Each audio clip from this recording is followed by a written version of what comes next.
वो तो मेरा काम है। तुम तो चिल्लाते जाओगे, बहुत से आते हैं बाबा जी हम आपका उपदेश नहीं सुनना चाहते। हमने कहा भाई बहुत अच्छी बात, हम उनसे बुरा कब मानते हैं। चोर आओ, डकैत आओ, ये आओ, सब आ जाओ, बड़े ध्यान से मेरी बातों को तो वो तो लेके रख लेना। अब मैं कुछ आपको सुनाना चाहता हूँ। वर्ण व्यवस्थाएं थी, उसका आपने उल्लंघन किया, उसको तोड़फोड़ दिया, उसको बिगाड़ दिया, नष्ट और भ्रष्ट कर दिया, तो आप सब के सब लोग रो रहे हैं। कोई ऐसा नहीं है कि जो नहीं रो रहा, सब रो रहे हैं।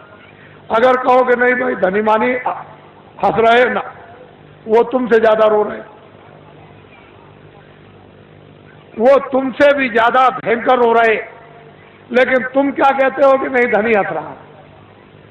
मैं कलकत्ते में बैठ के एक बगीचे में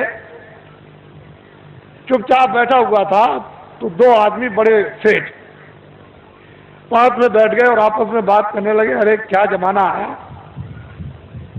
क्या मुसीबत है कि दिन में खाना भी नहीं खा सकते हैं, क्या आफत है। इससे अच्छा तो यह है कि बेचारा ये गरीब सो रहा है, ये बड़े आराम में बड़े सुख में है, और हम इतने पैसे वाले, मकान वाले और सब कुछ होते हुए और इतनी परेशानी में। तो हमने कहा अरे सेठ जी क्यों आप चिल्ला रहे हो, पहले तो तुम ये देखो कि ये जो सो रहा है वो कौन है, उसको जगाओ। उसको जगा गया, भाई तुम कौन हो। कह लगे अरे बाबूजी हम तो ठेला चलाते हैं। कितना दिन में कमाते हो? बाबूजी बड़ी मुश्किल से 20 रुपए मिल जाते हैं। तो अरे भाई ये बताओ कि दुनिया में सुखी कौन है? कह लगे जिनके पास कोठियां, जिनके पास मोटरें, जिनके पास कपड़े, जिसके पास धन है और जिसके पास ये और जिसके पास वो। बस हमने कहा देखा सेठ जी तुम कितना रो रहे थे, और ये क्या कह रहा है कि तुम सुखी और तुम कह रहे थे, दोनों ब्रह्म, न वो सुखी न वो सुखी। वो सोच रहा है ये सुखी होंगे, ये सुखी होंगे। वो जो जिनके पास कोठियां, उनको वो तो बाबा जी जानते हैं, उनको कोई सुख नहीं। तब तो बाबा जी कहते हैं कि हमको कोई खरीद नहीं सकता। हिंदुस्तान में कोई पैदा ही नहीं हुआ कि बाबा जी को कोई अपने धन दौलत जवाहरात मकान और जमीन से खरीद ले। ये तो आप दिमाग से बात हमेशा निकाल देना, कोई हिंदुस्तान में बाबा जी को खरीद नहीं सकता।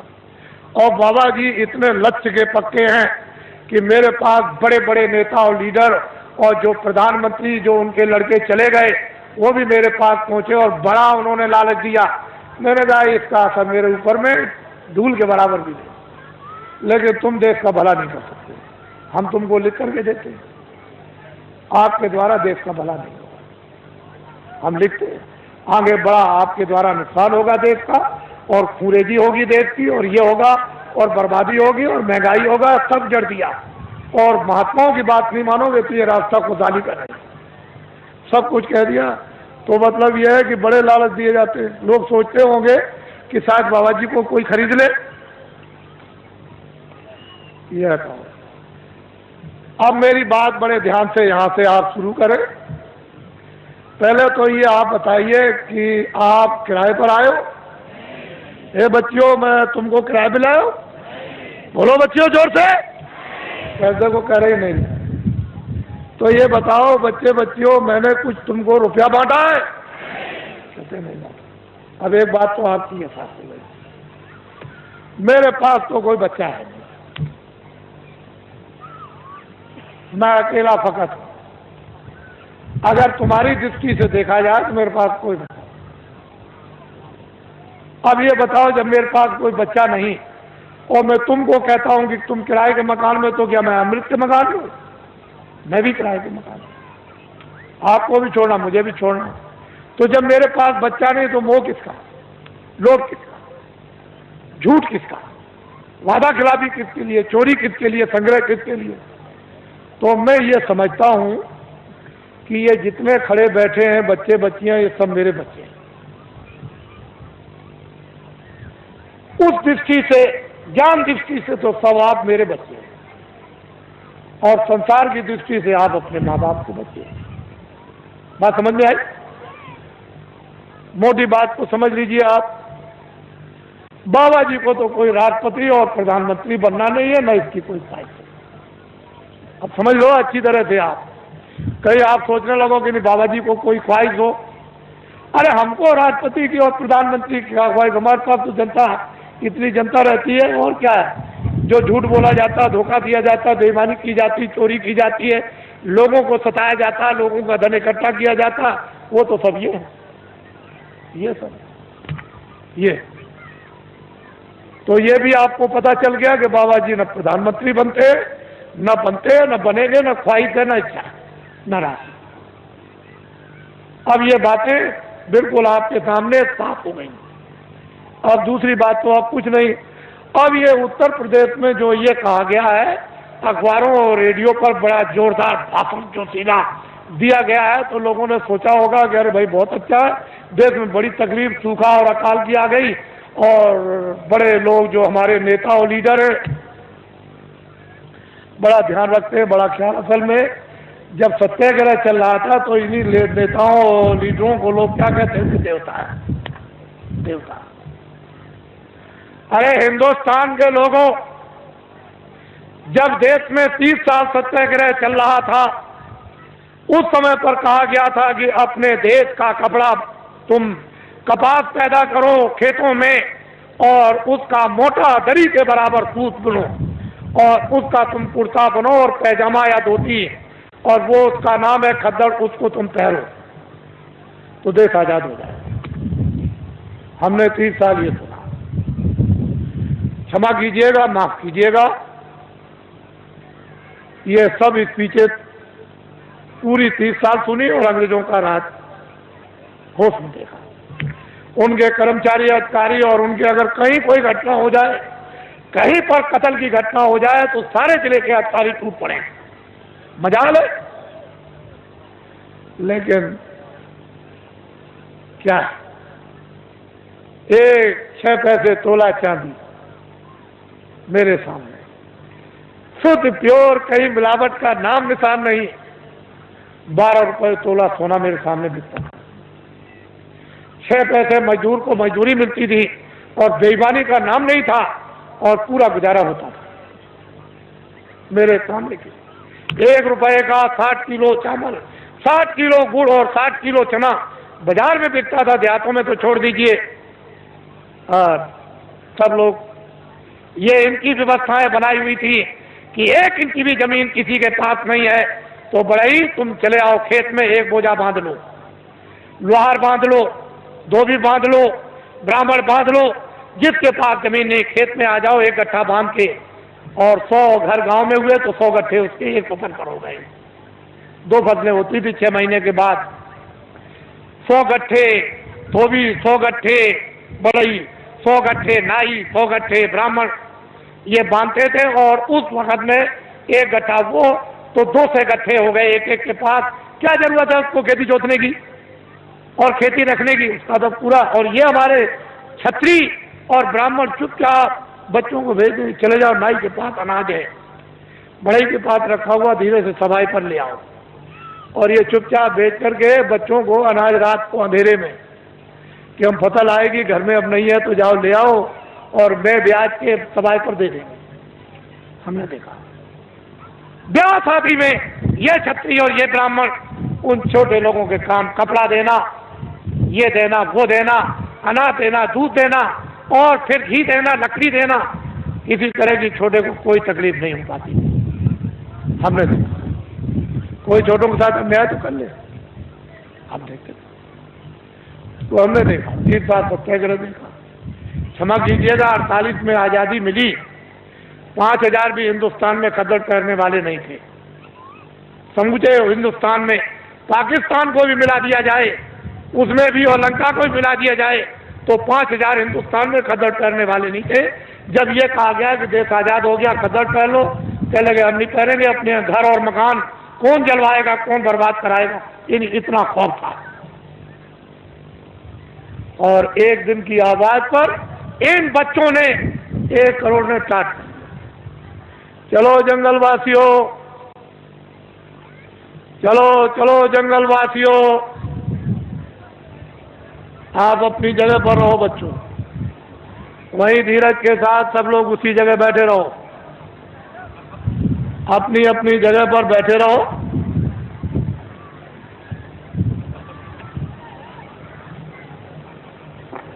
सब लोग बैठे रहो और अपनी आंखों से काम लो, कानों से काम लो, बुद्धि से काम लो। जल्दी चलो जंगलवासियों, एक दफे सबके सब भगवान को के नाम को बोलो जोर से, जय गुरुदेव। बैठ रहो बच्चियों, बच्चियों बैठ जाओ, सबके सब बैठी रहो, वहीं बैठी रहो, घबराओ मत। एक ही साधे सब सदे, एक दिन की आवाज पर 1 करोड़ लोगों ने, इन बच्चों ने बोरा पहन लिया। इस देश के अंदर 1 करोड़ बच्चे बोरा पहने हुए हैं। कौन हिंदुस्तान में नेता और लीडर पैदा हुआ जो एक दिन की आवाज पर करोड़ों बच्चों को ये टाट, ये बोरा, ये जूट पहरा दे? इनको देखो आप, पहले इतनों को देख लो, अभी तो आप आगे बहुत कुछ देखना है। इनको देखो, ये आपके सामने आ रहे हैं, बदन पर बोरा तो नहीं पहरे, मर्यादा के लिए एक लंगोटी तो जरूर है, लेकिन इनको देखो आप।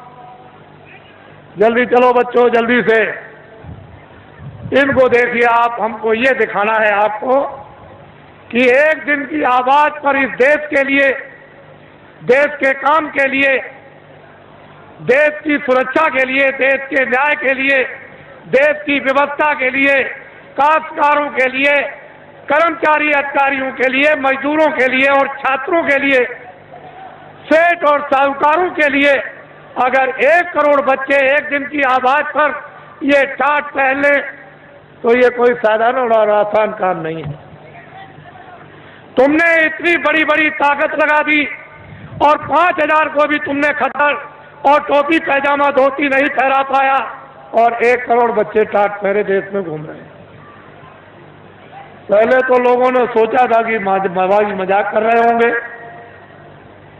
बाबा जी कोई किसी के साथ मजाक नहीं करते। इनको देखो अपनी आंखों से, बच्चे और बच्चियों बैठे रहो, वहीं से सब कुछ दिखाई देगा। क्यों घबराते हो? सब दृश्य दिखाई देगा, पूरा का पूरा। ये तो रात अंधेरे में तो हो नहीं रहा, ये तो आपकी आंखों के सामने रोशनी में हो रहा। बड़े ध्यान से आप इनको देखें और हमारी बातों को चुपचाप शांति से सुने। कोई बोलेगा नहीं बैठाने वाला, अपनी अपनी आवाज को बंद रखो। इनको देख लीजिए आप, फिर इस बात को बड़े ध्यान से सुने कि दिल्ली की लोकसभा में 1 साल का खर्चा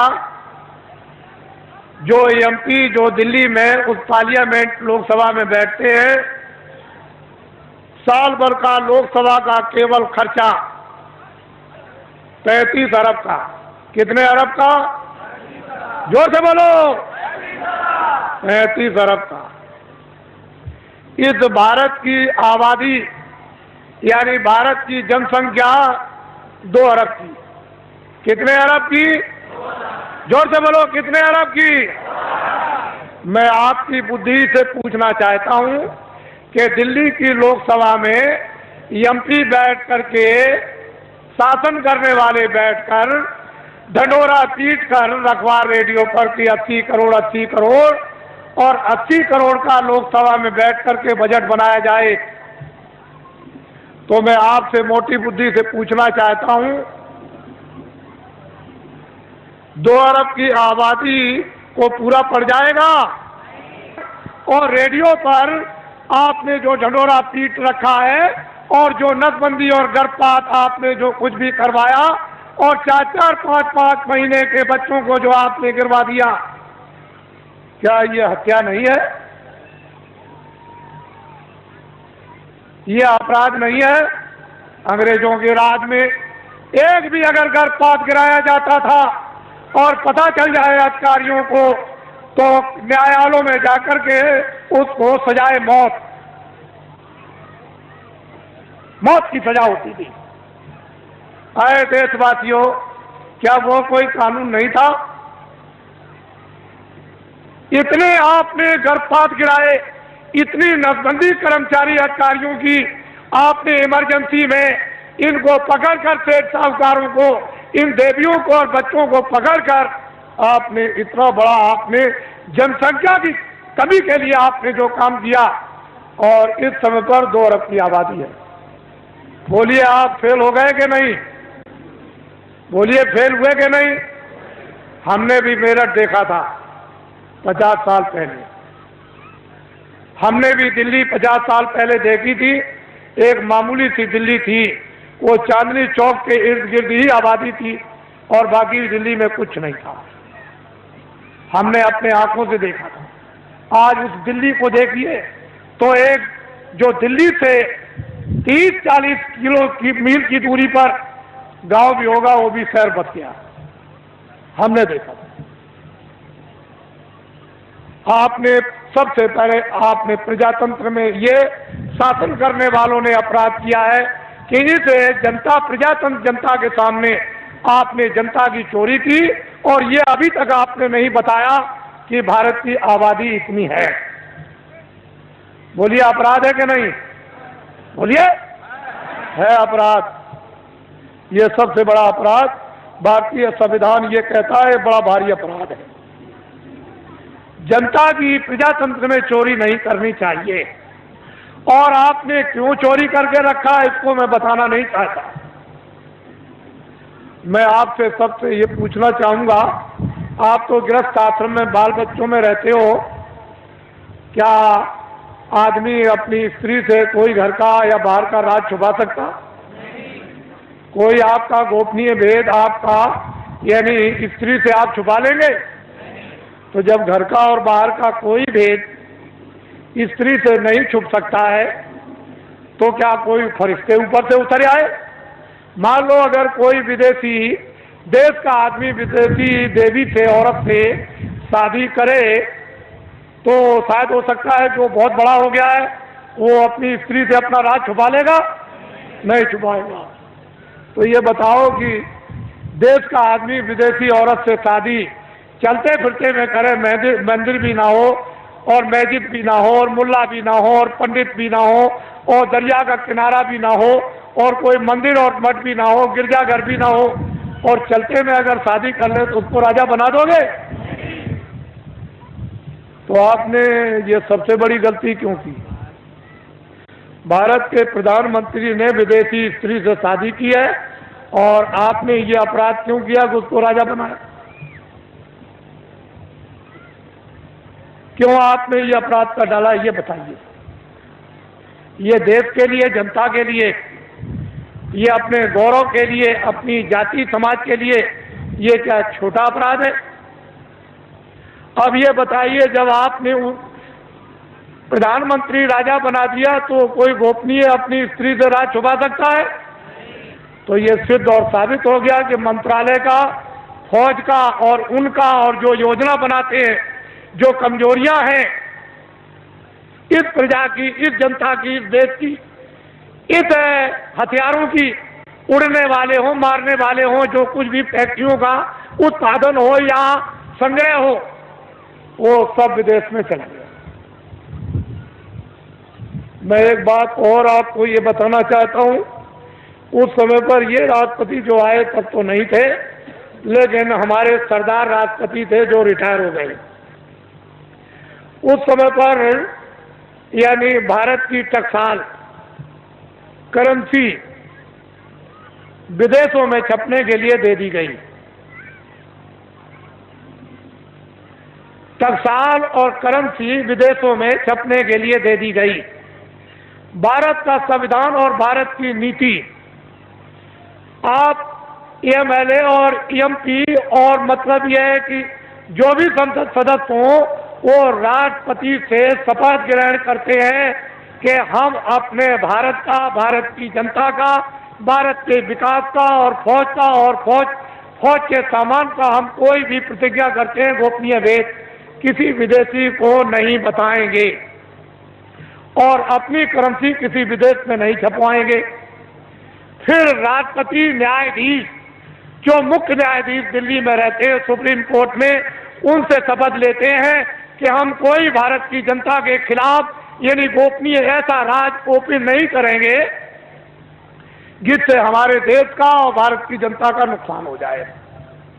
और अगर आप ये गोपनीय राज भारत और भारत की जनता का, फौज और फौज के सामान का अगर आपने ओपन कर दिया तो संविधान का अपराध आप लोगों को लग गया। वो करेंसी टकसाल विदेशों में छपने लगी। मैं ये बताना चाहता हूं कि जो टकसाल, जो करेंसी विदेशों में रुपया छप रहा और छपाया जा रहा और बताया जा रहा, क्या उस पर राष्ट्रपति के कोई हस्ताक्षर हुए? आपको ये बताया गया राष्ट्रपति द्वारा कि हस्ताक्षर हो गए राष्ट्रपति के विदेश में भारत की करेंसी इस देश को चलाने के उत्पादन के लिए और खुश और समृद्धि के विकास के लिए बाहर छपाई जाएगी। कोई राष्ट्रपति और उपराष्ट्रपति का कोई दस्तखत हुआ? आपने कभी सुना? तो आप क्या छत्री हो? क्या हो आप? कौन सी मूछ लगाई आपने? कौन से बाल लगाए? और फिर क्या तुम छत्री हो? क्या रखते हो बुद्धि और क्या तुम वीरता रखे हो? तुम्हारे पास में क्या ज्ञान है? ये तो भारतीय संविधान कहता है। इतना बड़ा राज इस भारत की जनता के साथ, विकास के साथ और देश के कानून के साथ ये पूरा जो इसका खिलवाड़ किया गया, ये क्षमा योग नहीं है। मैं कुछ नहीं कहना चाहता। आपकी तकलीफ जो इस मंच पर पटकते हो, दर्दों को, उसकी वजह से मुझको ये सब आपके सामने आना पड़ा। और मैंने तो अभी कुछ नहीं कहा, इसमें क्या मसाला भरा हुआ आपको तो कुछ मालूम नहीं है। ये तो मैं बताना चाहता हूं, वह संसद सदस्य जिनको आपने चुन करके विधानसभाओं में और लोकसभा में भेजा, उन्होंने इस पर आलोचना क्यों नहीं की? वो तो ज्ञानी थे, वो तो तुम्हारे भेजे हुए थे, तुम्हारे नुमाइंदे थे कि तुम्हारी तरफ से, तुम्हारे देश की तरफ से, तुम्हारे कानून की तरफ से, तुम्हारे उत्पादन की तरफ से, तुम्हारी खुशहाली की तरफ से बोलेंगे। तो वो संसद सदस्यों ने क्यों नहीं कहा? क्यों नहीं शोर मचाया? उनको दिल्ली में शोर मचाने की जरूरत नहीं, लखनऊ में शोर मचाने की जरूरत नहीं। वो लौट करके आते और जनता में शोर मचाते।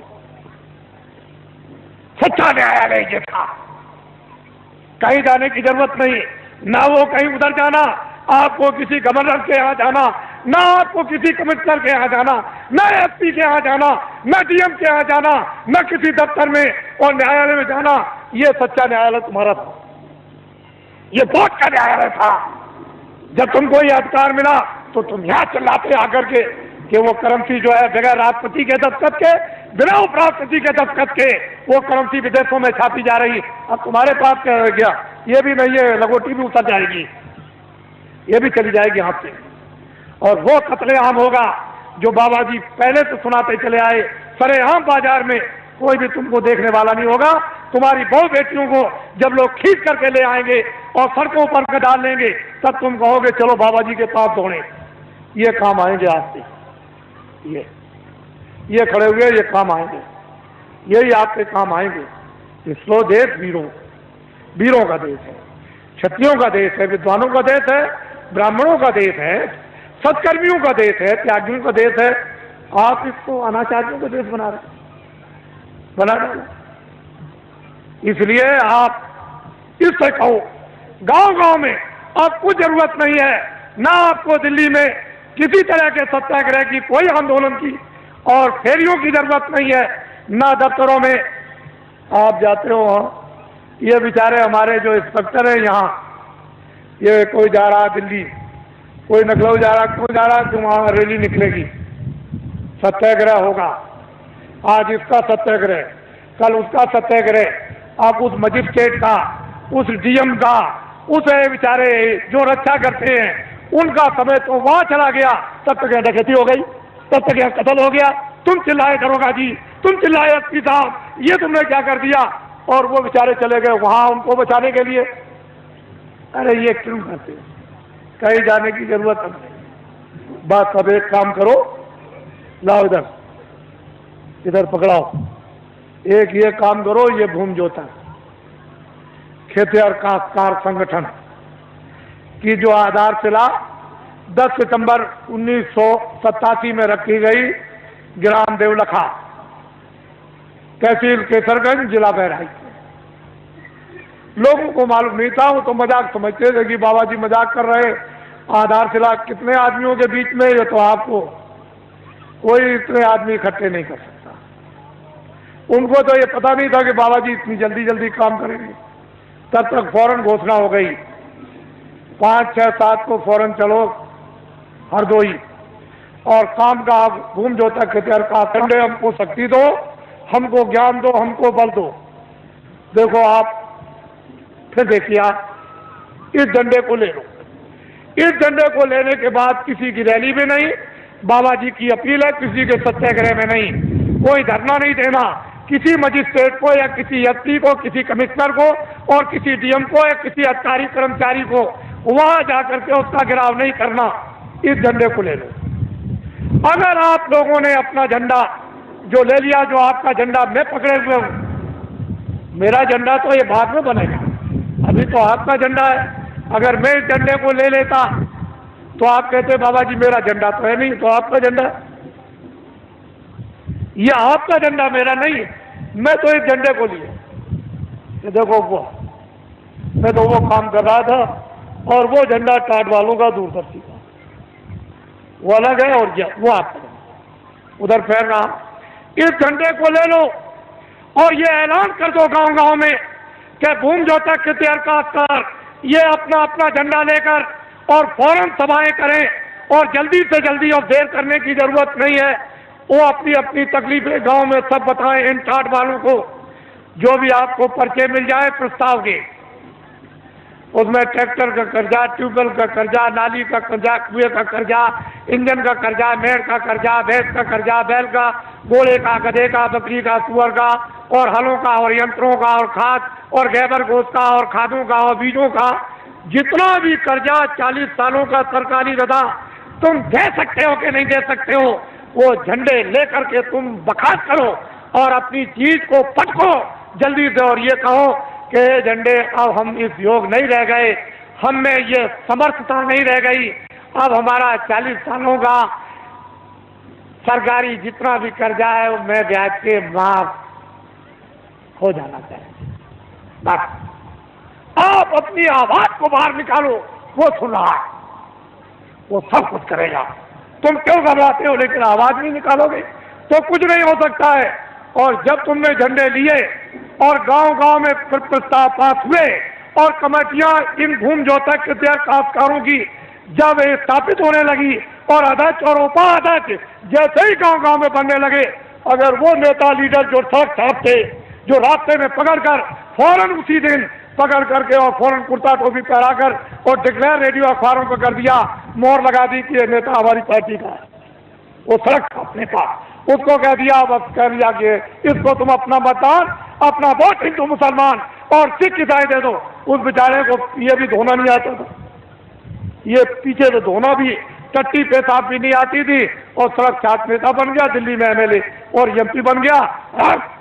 अधिकारियों तुम नहीं जानते हो, जो हम कहें उसको करना। अरे भाई कानून, अब कुछ नहीं, कानून को हम कुछ नहीं समझते, कानून रद्दी की टोकरी में डालो, जो हम कहते हैं वही कानून लीजिए, आपका भला क्या होगा। जब वो कहते हैं कि हम कहते हैं वो करो, कानून को रद्दी की टोकरी में डाल दो। ये सब अधिकारी और कर्मचारियों को पता है कि मेरे साथ जो सलूक किया जा रहा है, मैं बाबा जी सब जानते हैं। ये सड़क छाप नेता बन गए, और ये सड़क छाप नेता जो सड़क पर बन करके फौरन उनको मोहर लगाकर और आपसे वो वोट दिलवा दिया।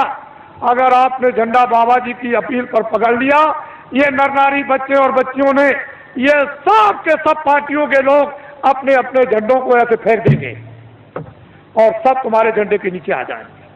अगर ना आ जाए तो इस बाबा जी को बाबा जी आप बोलिए, फिर समस्या का समाधान होगा कि नहीं? अब ये बताइए आप। मैं ये चाहता हूं कि ये भारत जो दिल्ली जो सत्ता है, जिसको आप सत्ता कहते हैं, हम तो चाहते हैं ये पकड़ लें और एक बार ये जो आपके सामने खड़े हैं ये आपको सत्ता दे दें।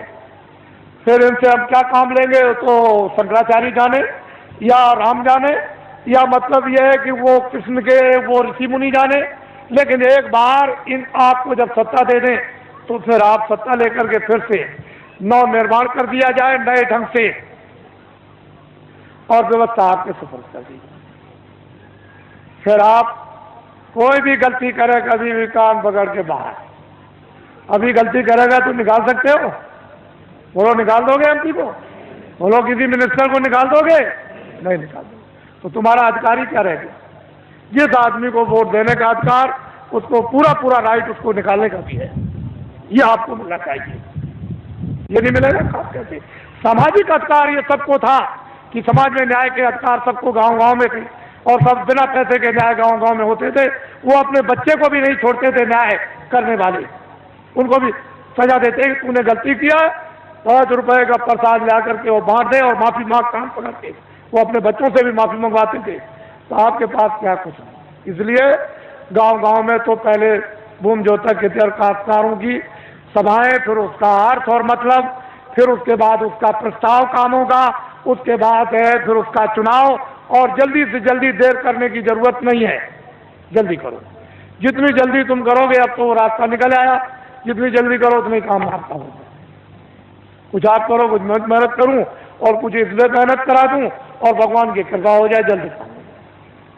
आपको तो चाहिए कर्मचारियों, अधिकारियों, सेठ और साहूकारों, सबके हितों, जनहितों के लिए ये बाबा जी ने पूर्ण रूप से योजना बना ली। हमको तो कुछ नहीं करना, हमको तो ये टाट की लंगोटी भी उतरवा के फेंकवा देना। और दिल्ली की जिस पार्लियामेंट में 35 अरब रुपया साल में खर्चा होता है, उस पार्लियामेंट को उठा करके और जंगल में फूस की पार्लियामेंट बनवा करके और साल में 10 करोड़ खर्चा हो।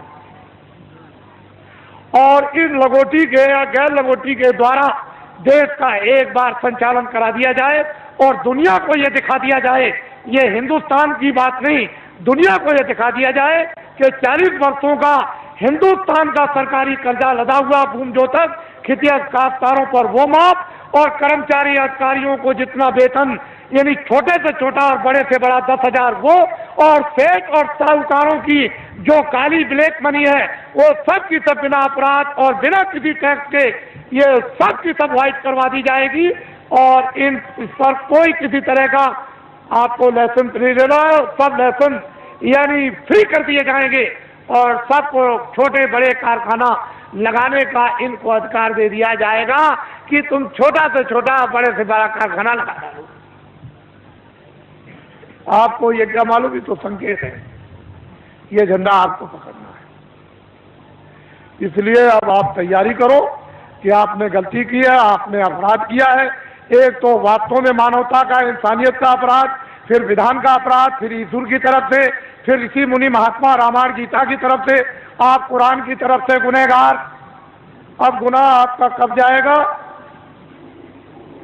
ये जो आपकी दौलत को लोगों ने पनडुब्बियों में, तोपों में, हवाई जहाजों में, इसमें सामान के लाने, सामान के ले जाने में, हीरे जवाहरात की खदानों में इकट्ठा करने में और फिर ये योजनाओं के बनाने में और बाहर से जो कर्जा ले आए उसमें से 75% ये सब खा गए विदेशी बैंकों में। 22 मुल्कों में, यही आपके पास में नेपाल है, यहाँ के मिनिस्टरों ने, लोगों ने इतना रुपया नेपाल की बैंकों में जमा कर दिया है, इतना रुपया जमा किया। अगर नेपाल का ही खाली रुपया हिंदुस्तान का जमा किया हुआ अगर वापिस आ जाए तो जितना भी बात से आप कर्जा ले आए हो वो कर्जा और ये ब्याज ये पूरा का पूरा अदा हो जाएगा और बहुत सा विकास भी हो जाएगा। इतना यहाँ नेपाल में रुपया आपका जमा, जो भारत की गरीब जनता का आपने जमा किया है, और ये सब कुछ पता चल गया है। इसकी सबकी इंक्वायरी कौन कराएगा? ये भूमि जोतक हितैषी काश्तकार ये कराएगा। हमने तो ये कह दिया है कि दफ्तरों का ऑडिट करवा दिया जाए तो 20-20 साल की सबको सजा होगी। लेकिन हमने अपने कर्मचारी अधिकारियों को पूर्ण रूप से जनता के सामने बता करके निकाल दिया कि ये कोई भी मतलब ये भ्रष्ट नहीं है, इनमें से कोई भी भ्रष्ट नहीं है, न कर्मचारी, न अधिकारी, न छोटे न बड़े, न पुलिस के और न पुलिस के अधिकारी, न इनकम टैक्स, न सेल टैक्स, और हमारे सेठ साहूकार भी नहीं है और छात्र भी नहीं है और हमारे काश्तकार भी भ्रष्ट नहीं। ये व्यवस्था भ्रष्ट है। इसलिए हमने अधिकारियों कर्मचारियों को निकाल दिया और जनता से अनुरोध किया है कि कभी भी ये मत सोचना कि अगर कभी तुम कहोगे ऑडिट कर दिया जाए तो देखें कौन, तो ये गुनहगार और ये अपराधी नहीं है, ये बिल्कुल आपके सामने छोड़ दिए गए।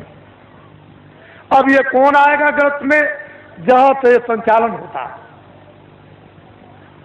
ये तो उनके ऊपर आकर के पड़ेगा कि आपने कर्मचारी अधिकारियों को काम क्यों नहीं करने दिया, तो कहीं ना कहीं तो बात फंसेगी आकर। लेकिन ये बिल्कुल निकल जाएंगे। हमने पूरी जनता को बता दिया और बराबर बताते रहेंगे, हमारा कोई भी कर्मचारी अधिकारी भ्रष्ट नहीं है और कोई भी भारतीय संविधान में कानून में नहीं आता, क्योंकि अगर मंत्री गलती कराएंगे तो ये बेचारे रोजी रोटी अपनी कमाते हैं बाल बच्चों के लिए, इनका जरा भी दोष नहीं है, दोष उनका है जो करवा रहे हैं। बोलो है कि नहीं? करवाने वाले का दोष है, इनका कुछ दोष। अगर इनके पास जमीन होती और जागीर होती तो इनसे कह देता कि नौकरी छोड़ दो, लेकिन अब जमीन और जागीर नहीं है तो मैं कह भी नहीं सकता, फिर नहीं कह सकता। इसलिए कोई दोषी नहीं है, आप इस पर गंभीरता से आप विचार करो। अब आइए एक आपको पहले एक कहानी सुना दें। एक राजा का राज था, राजा के राज में प्रजा बड़ी सुखी थी। अपनी जगह बैठ लो बच्चों, राजा अभी बैठे रहो, देर लगेगी, अभी बैठे रहो, देर लगेगी। राजा के राज में प्रजा, अभी सब चीजें देखो, अभी देर है। राजा के राज में प्रजा बड़ी दुखी थी, सुखी थी, हर तरह से संपन्न थी, न्याय से, खुशहाली से, समृद्धि से, सोने से, चांदी से, कपड़ों से, अन्न से, व्यवहार से, उठने से, बैठने से, सेवा से, मोहब्बत प्यार से, सबसे सुखी थी। 2 बच्चे थे, राजा ने अपने बच्चों को महात्माओं के आश्रम में पढ़ने के लिए भेज दिया। अकस्मात कोई सहयोग की बात, अकस्मात राजा का देहांत हो गया। प्रजा बहुत रोई, मेरा धर्मात्मा, मेरा बड़ा पुण्यात्मा, मेरा राजा बड़ा अच्छा राजा हमारा चला गया, अब हमारी देखभाल कौन करेगा। तो लड़कों को बुलवाया विद्वानों ने कि भाई बिना राज के राज तो ठीक नहीं है, तो इसलिए एक काम करो कि अब भाई ये तो स्थान ग्रहण कर लो। तो जो बड़ा बच्चा था उसको बैठाया कि अब तुम राजा बन जाओ, ये तुम्हारी प्रजा और तुम राजा हो जाओ। राज तिलक कर दिया, गद्दी पे बैठा दिया और सुना दिया प्रजा को, ये राजा हो गया और तुम्हारी अब देखभाल करेगा। उस बेचारे को अनुभव तो कुछ था नहीं पूरा, क्योंकि अब महात्माओं के आश्रम में जब गए तो पढ़ा तो नहीं। बस थोड़े दिनों के बाद प्रजा दुखी रहने लगी, प्रजा में गड़बड़ी होने लगी, प्रजा रोने और चिल्लाने लगी। राजा बहुत कुछ सोचे कि मैं क्या करूं, मैं बहुत उपाय करता हूं लेकिन प्रजा को कोई सुख नहीं मिल रहा। तो होते होते प्रजा चिल्ला पड़ी, राजा खराब है, राजा खराब है, राजा खराब है। किसी ने कहा कि अरे भाई आपकी सारी प्रजा कह रही राजा खराब, एक महात्मा जी पहाड़िया पर रहते हैं तो तुम चले जाओ और जाकर के उनसे प्रार्थना करो कि हमारे राज पर संकट आ गया, तो इस संकट को किसी तरह से कृपा करके दूर कर दीजिए। राजा गया, बेचारा गया पहाड़िया पर, देखा वह महात्मा, उनको प्रणाम किया और कहा कि राजन तुम आप कैसे आए, इतनी देर तुमने कैसे की? चले महाराज मुझे तो मालूम था नहीं कि इस पहाड़िया पर कोई महात्मा रहते हैं कि तुम्हारे राज में, तुमको ये नहीं मालूम कि महात्मा रहते कि नहीं रहते, फिर तुम्हारा राज कैसा? चले महाराज बड़ा संकट आया है, कृपा कर दीजिए हमारा संकट प्रजा का चला जाए, और सारी प्रजा रो रही। तो उनका अच्छा एक काम करो, किताबों में लिखा हुआ है कि प्रजा पर, परिवार पर, शरीर पर कोई संकट अगर आ जाए, चाहे राजा हो, तो भगवान नाम का जाप करा ले तो ये तकलीफ दूर हो जाएगी। जाओ अपने राज्य में बड़े बड़े विद्वानों की खोज करो और खोज करके महल में बैठा करके भगवान नाम का जाप करा लो, तो तुम्हारा और प्रजा का संकट कम भी हो जाए, हो सकता दूर भी हो जाए। राजा उधर से आए, अधिकारियों को दे दिया कि जाओ तुम चले जाओ विद्वानों की खोज करो। एक विद्वान मंदिर में जल चढ़ा रहे थे शिव जी के, जब बाहर निकल के आए तो देखा चंदन लगा हो, तुम्हारा आप कौन है? कह लगे मैं तो ब्राह्मण हूँ। कह लगे बस आप ही की तो तलाश के लिए मैं आया था, और चलिए चलिए राजा ने आपको याद किया है, जल्दी चलिए आपको और कुछ नहीं करना, राज पर संकट आ गया, भगवान नाम का जाप कर दो, आपको दक्षिणा मिलेगी। जब वो गए तो सब सामग्री दे करके जाप करने के लिए बैठाया, तो ब्राह्मण बोले, कह लगे भाई ठहर तो जाओ, जरा हमको सोच लेने दो कि हम शंकर की का जाप करें कि राम का जाप करें कि कृष्ण का जाप करें कि देवी का जाप करें कि गंगा जमुना का। कुछ देर तक वो सोचते रहे, जब उनकी समझ में कुछ नहीं आया तो धीरे से वो बोलने लगे कि क्या जाप करूं क्या न करूं, कौन सा जाप करूं कौन सा न करूं, किस नाम का जाप करूं किस नाम का न करूं। धीरे धीरे बोलने लगे कि क्या जाप करूं क्या न करूं, क्या जाप करूं क्या न करूं, क्या जाप करूं क्या न करूं, क्या जाप करूं क्या न कर जाप। ये भगवान नाम का जाप होने लगा। तब तक किसी ने कहा राजन एक विद्वान को और बैठा दीजिए तो राज का संकट जल्दी दूर हो जाएगा। तो अधिकारियों को भेज दिया, एक ब्राह्मण को और पकड़ लाए। कह लगे महाराज आपको दक्षिणा मिलेगी, आपको क्या करना, भगवान नाम का जाप करना, राज पर संकट आ गया वो दूर होना चाहिए। दूसरे ब्राह्मण आए, जब वो बैठ गए तो कहा महाराज अब जाप कीजिए। उनका भाई ठहर जाओ। उनसे जरा होशियार थे, उन्होंने सोचा कि भाई ये कितने दिनों से जाप कर रहे हैं, तो कई दिन उनको लग गए। ये किस नाम का जाप कर रहे हैं, तो वो धीरे धीरे कहते थे क्या जाप करूं क्या ना करूं, क्या जाप करूं क्या ना करूं। तो दूसरे विद्वान कहने लगे जो ये करे सो मैं करूं, जो ये करे सो मैं करूं, जो ये करे सो मैं करूं, जो ये करे सो मैं करूं, जो ये करे।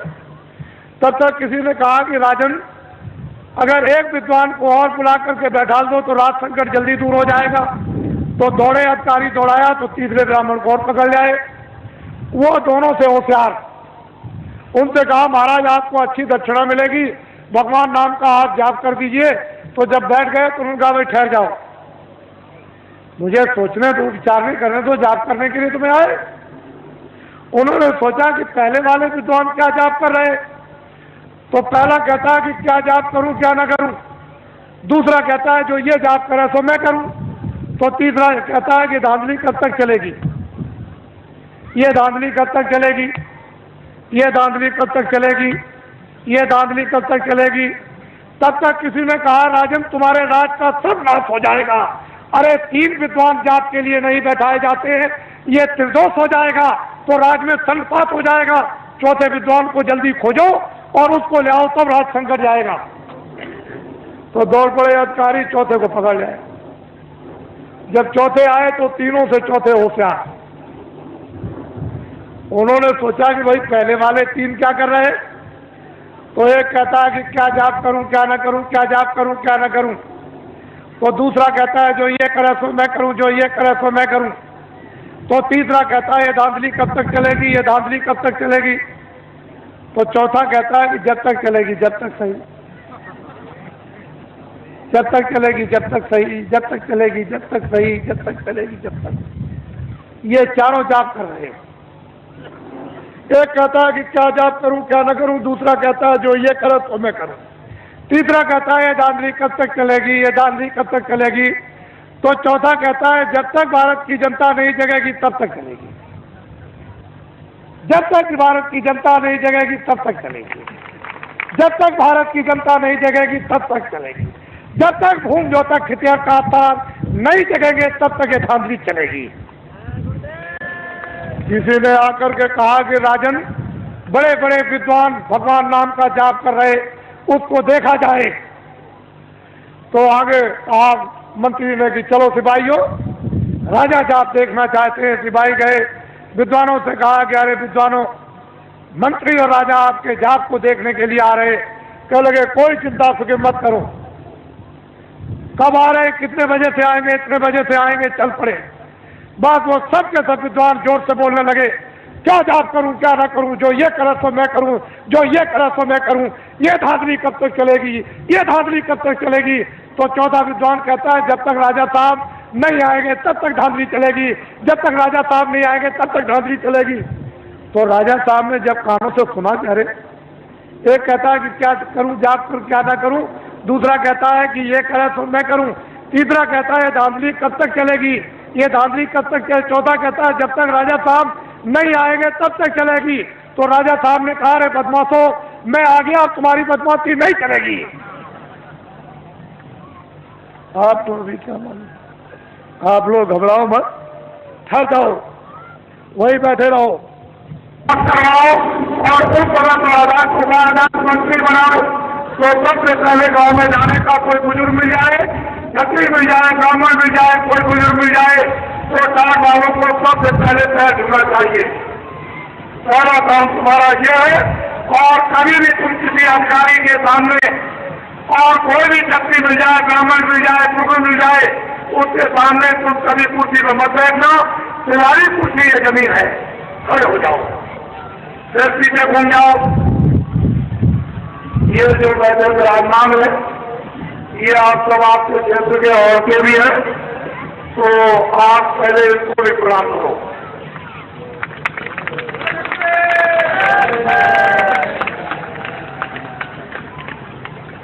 इनको देखिए आप, गौरव जी चाहते हैं कि जो व्यवस्थाएं, सब व्यवस्थाएं जो खत्म हो गई, ये बड़े बड़े लोग बैठे हैं सामने और पीछे, ये जमींदार थे, जागीरदार थे, ये कोई काम नहीं करते थे। इनका काम क्या था कि लोगों को न्याय देना, लोगों को न्याय दिलवाना, रक्षा करने और वक्त पर उनके काम आना।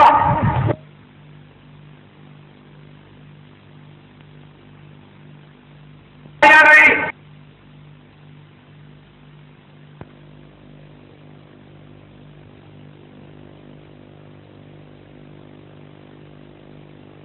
झोला लेकर पीछे पीछे जो राम ने वरदान दिया था, जब भगवान राम जा रहे थे सोमनाथ को, तो नर नारियों के साथ में विदा करने के लिए हिजर भी गए। भगवान राम ने कहा कि जाओ नर नारी, तुम अयोध्या लौट जाओ, हम जल्दी वापिस 14 वर्ष पूरे करने पर आ जाएंगे। तो नर और नारी तो चले गए, लेकिन अयोध्या के हिजर अभी किनारे पड़ गए।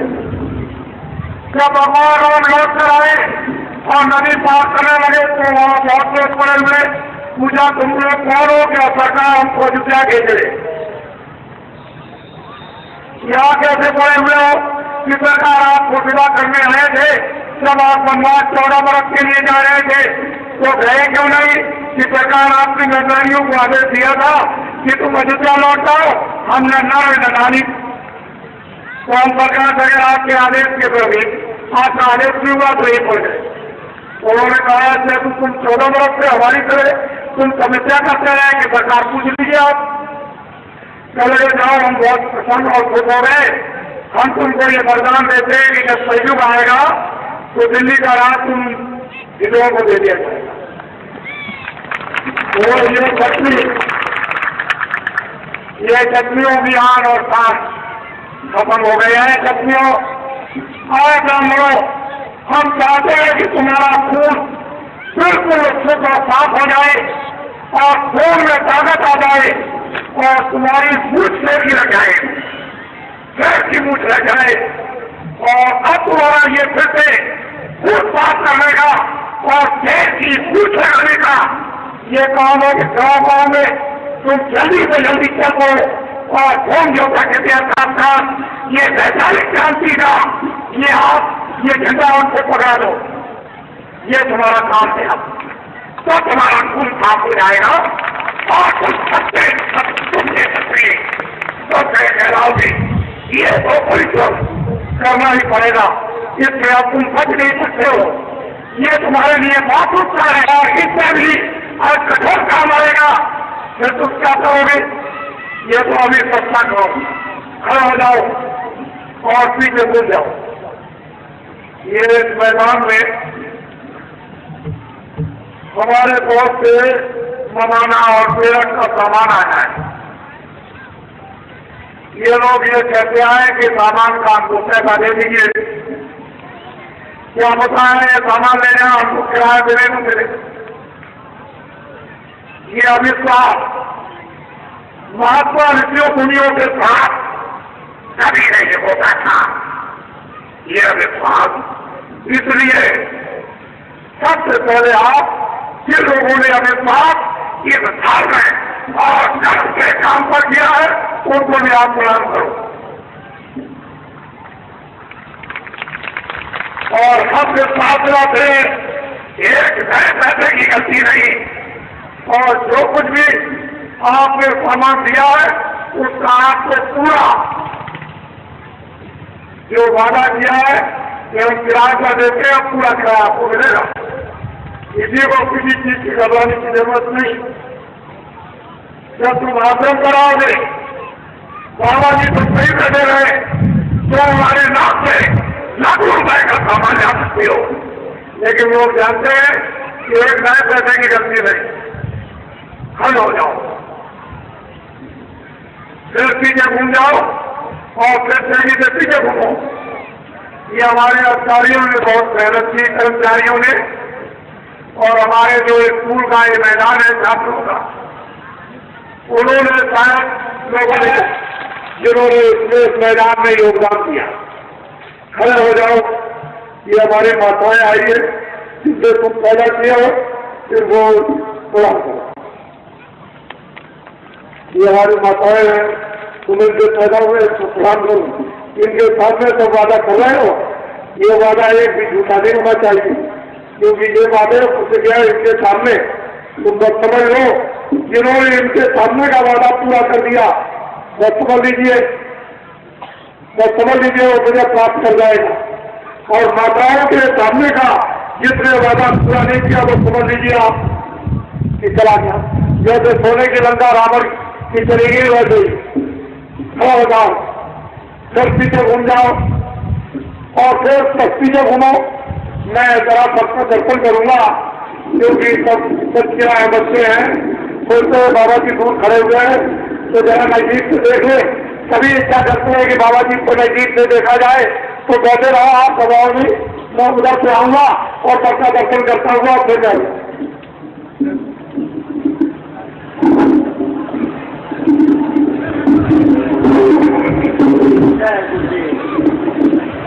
आपके दर्शन के लिए चल पड़े हैं बाबा जय गुरुदेव जी महाराज। हस्तिनापुर की ऐतिहासिक धरती पर हम सभी लोग उस प्रभु को याद कर रहे थे जिसने जुल्म और अत्याचार को खत्म करने के लिए महाभारत की रचना किया था। आज वो शक्ति उतर करके धरती पर रोम जैसा क्षत्रिय कारों का जो समूह हिंदुस्तान की धरती पर 1.7 करोड़ है, उनके दर्द को दूर करने के लिए धरती पर उतर गई और धरती पुत्रों का दर्शन करने के लिए धरती का उजाला लाल भारत के इतिहास का एक अनोखा अध्याय लिखने वाला महापुरुष आपके सामने आपके दर्शन के लिए। आप अपने स्थान पर बैठ करके दर्शन करें, अपने स्थान पर ही आप बैठे रहें। बाबा जय गुरुदेव जी महाराज अच दया करके आपका दर्शन कर रहे हैं और आप उनके दर्शन से जो लाभ उठा रहे हैं ये तो इतिहास और वक्त बतलाएगा। आप आज होम ज्योता क्षत्रिय संगठन के इस ऐतिहासिक सम्मेलन हस्तिनापुर में जो 29, 30 और 31 तारीख को संपन्न होने को था, आज उसका ये आखिरी और समापन दिवस है। समापन के अवसर पर दर्शन कर रहे लोगों, आप कितने ही भाग्यशाली हैं, इसकी सराहना देवतागर भी नहीं कर सकते। आप सब अपने अपने स्थान पर बैठ करके ही दर्शन का लाभ लें, जिससे कि पीछे के लोग भी पूरी दर्शन की अभिलाषा से आए हुए हैं, उनकी भी अभिलाषा पूरी हो। बाबा जय गुरुदेव जी महाराज ने जो आप माताओं के सामने अपने भक्तों से जो प्रतिज्ञाएं कराई, देश के कर्मचारियों, अधिकारियों, देश साहूकार, नौजवानों और देश के भूमि के तक काश्तकारों के संबंध में वो माताओं के सामने की हुई प्रतिज्ञाएं ये पूरा करेंगे। बीच में गुरु हैं, आज इस हस्तिनापुर की ऐतिहासिक धरती पर जय गुरुदेव।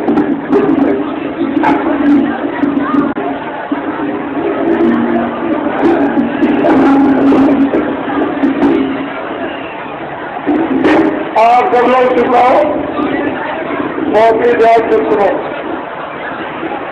ये अवसर बार बार नहीं मिलता, बड़ी मुश्किल से ये अवसर मिला। इनकी तरफ तुम लोग सबके तो बैठ जाओ, सबके तो बैठ जाओ, सारे जंगलवासियों बैठ जाओ, बैठ जाओ, बैठ जाओ बच्चों,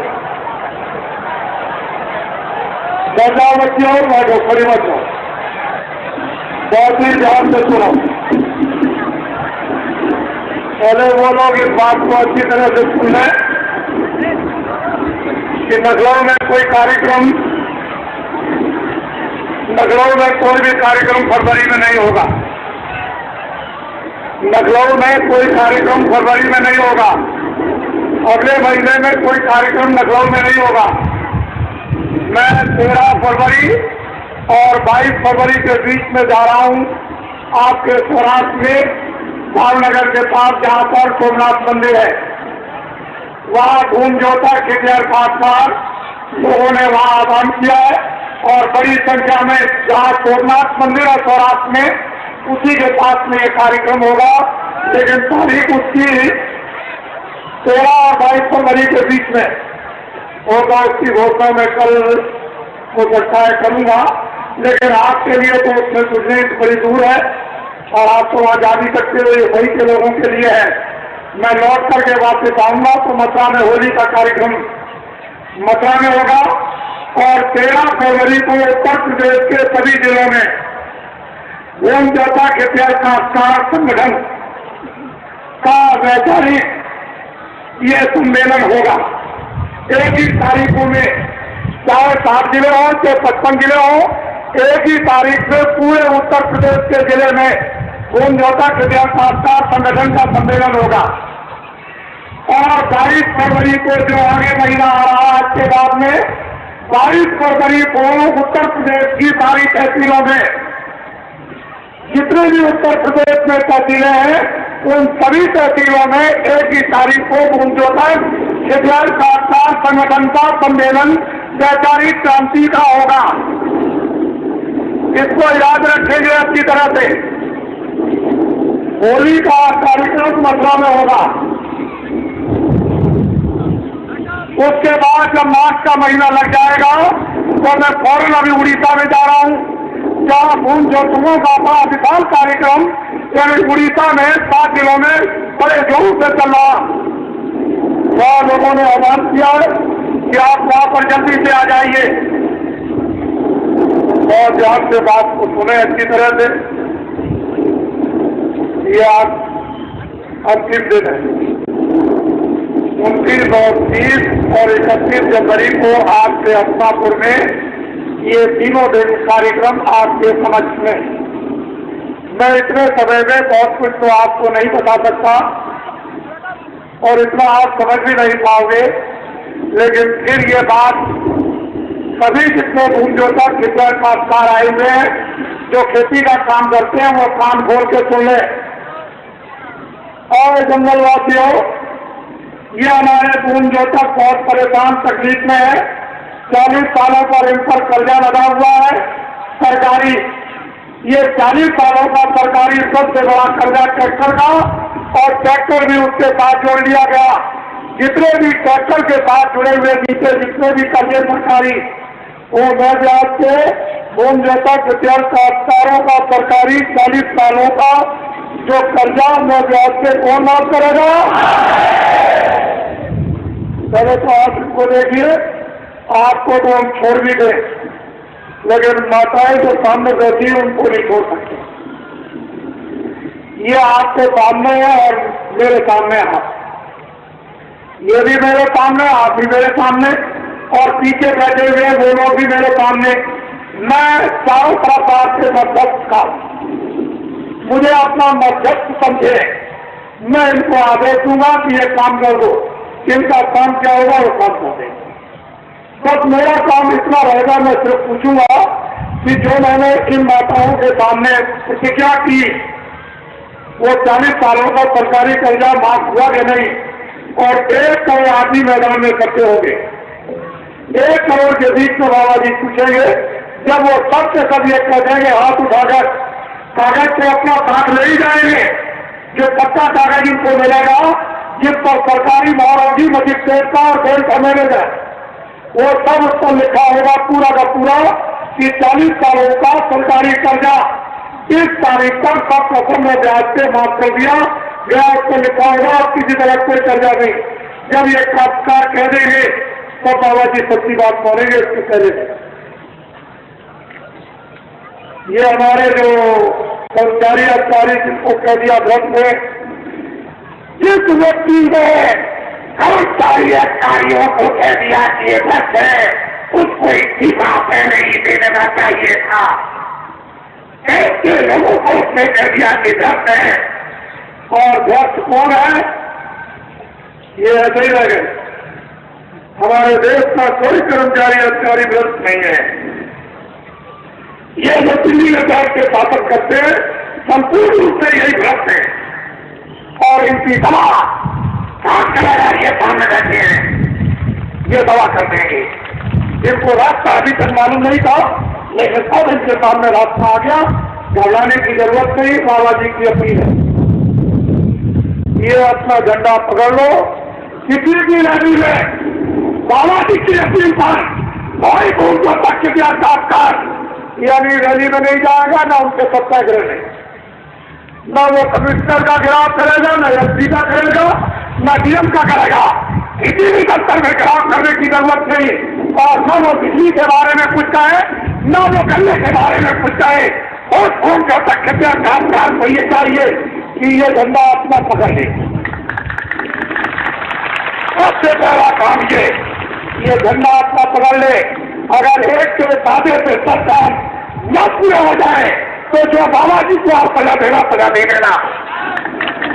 हम सजा तुम्हारी तरफ से बोलने के लिए तैयार है, लेकिन झंडा आपको ये जान है ऐसे लोग कि उन्होंने अपना निजी झंडा पकड़ लिया और किसी झंडे के नीचे बहकावे में लोग लालच से नहीं आएंगे। और कभी कोई लोग लालच मत, बहुत तुम लोग लालच में आए, बड़े बड़े तुमने झंडों के लिए नारे लगाए कि जिंदाबाद मुर्दाबाद, इससे निकल गए वहां नारे लगाए, उस झंडे के नीचे उससे निकल गए वहां थे झंडे, के झंडों से निकल कर और मरीज बनने की जरूरत नहीं, अपना झंडा नहीं।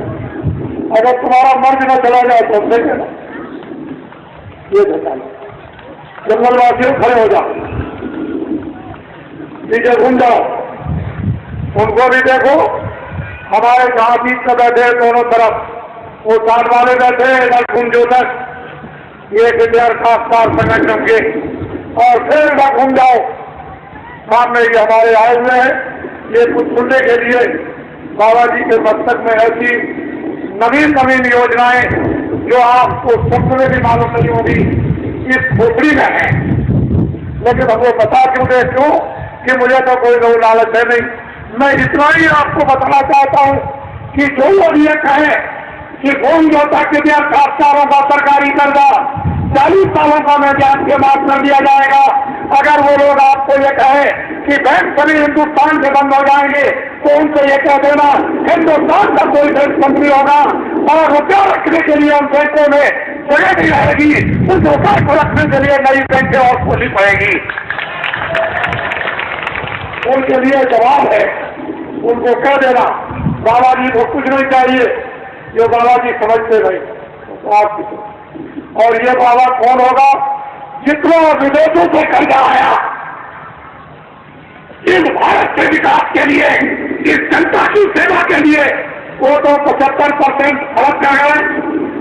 बाबा जी जब तुम झंडा पकड़ लोगे अपना किसी भी रैली में और सत्याग्रह नहीं जाओगे, और दिल्ली की सत्ता जब आपको दे दी जाएगी तो बाहर के विदेशों के राष्ट्रपतियों को बुलाया जाएगा, बोलिए आपने कितना कर्जा दिया,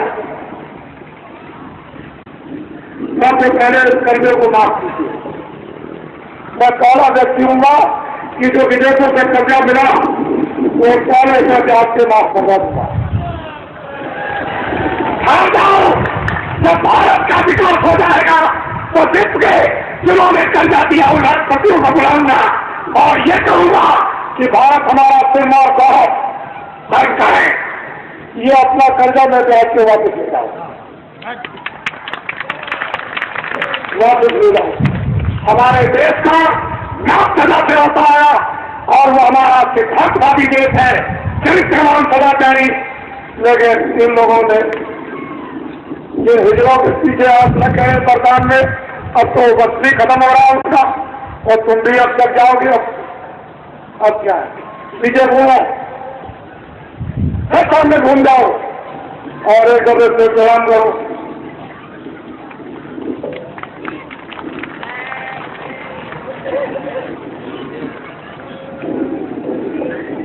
खड़े हो जाओ और हमारी तरफ देखो, और अब हम आप अपने आप आपको और हमको, हम आप दोनों मिलकर पढ़ें।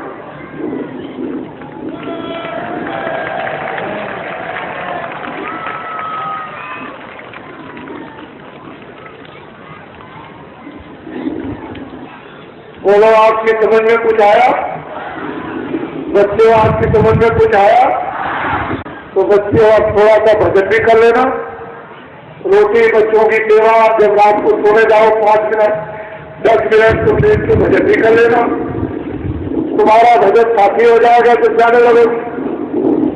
और इधर तुम्हारे लिए हम मेहनत कर ही रहे हैं, ये सब चीजें तुम्हारी समझ में आ रही। और धीरे से आप 7:30 बजे आपको और उनकी बात सुनाएंगे। आपको आज 7:30 बजे, आज अंतिम दिन है, 7:30 बजे और उनकी चीज सुनाई जाएगी। खड़े हो जाओ जंगलवासियों और इधर को घूम जाओ सूरज की तरफ। चलो सीधे चलो, चलो आने को जंगलवासियों।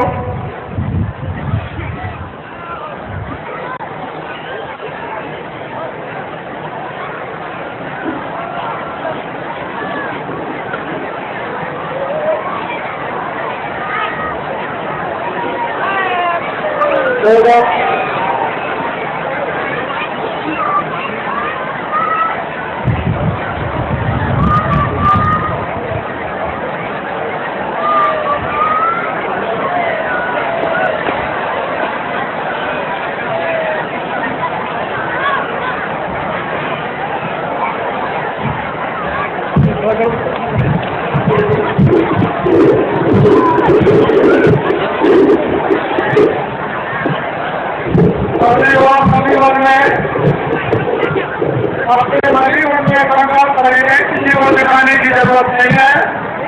गाँव में अब ये जगह पुराने का दल में होगा और वहाँ ये को देखेंगे, ये फिर देखेंगे कि आपने क्या काम किया, कितनी आपने मेहनत की।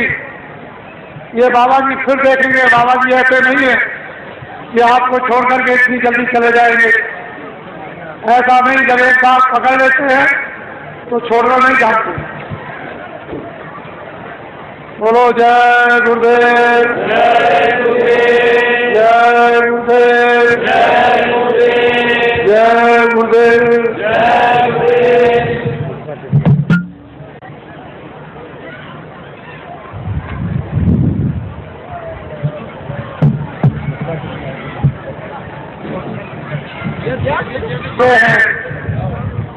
मथुरा के प्रसिद्ध चौबे, ये मथुरा में जो पूरा समाज चौबों का है उसके ये अध्यक्ष है। अरे मथुरा के चौबे हैं और पूरे समाज के अध्यक्ष हैं, यानी जय गंगा मैया और जय जमुना मैया, उस धर्म के स्रोत जगाने वाले। ये इनको देखिए, आप देख रहे, आप देख रहे। और बाबा जी का आश्रम भी मथुराई में इन्होंने देखा है। बोलो जय गुरुदेव, जय गुरुदेव, बोलो जय गुरुदेव, जय गुरुदेव।